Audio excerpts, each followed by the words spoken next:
ntege niyo wagira ukokora ibitoki by'abaturage. Muraho komera muraho amakuru ndava wambonye wapi dada inakubona naho ubundi papa wacu rero kada se bari guseka baba naho ubundi ndabakundaga cyane oje ndusukuru kunyicara ku mwana ari nibagiwe nawe konarukaga kera utagisomaho byakugendekeye gugenda umurokore n'ubundi nsanzwe ndi umurokore nasi cyo kindi kugendana nacyo niki igingigi ni radio yo bambaye mu buryo bw'abakera rugendo nakundaga guherekeza abakera rugendo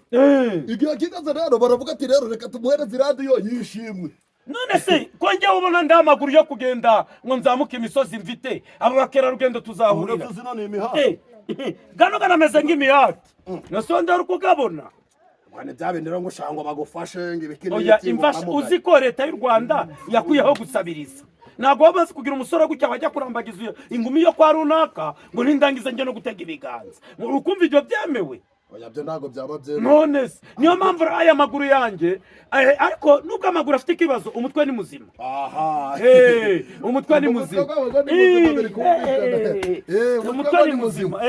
hanyuma rero tumaze iminsi myinshi uretse nandi bagiye kari hano tumaze iminsi myinshi twaraburanye mukomere cyane turaho abandi si bagiye hera Kora ko ari madamu ushinzwe kumbahira akangaburira ubu gucyagiye kunshira injuru ndawuriyo araza bigenze gutenyokomwa American week nari ndi kumushaka aka gahunda twari dufitanye kameze ko papatas ibijanye n'amahugurwa mushaka kujya guhugurirwa he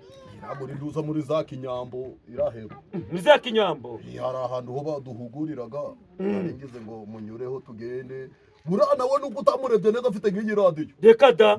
nose yikiraga ko ndayitaga nk'urubu baraziduhaye twese abantu bashaka muri ago mahugurwa muri za hajya muri za Kinyambo ni muno hepfo haba yikira haba yi hoteli ni nduza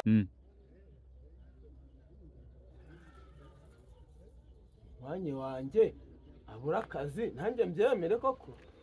ibi nabyemera kurangira akazi kizamu nako nikamunanira nzamukuraho amaboko ko ndago naba navukanye n'umuntu kagere ku rwego rwo kubura ibyo kurya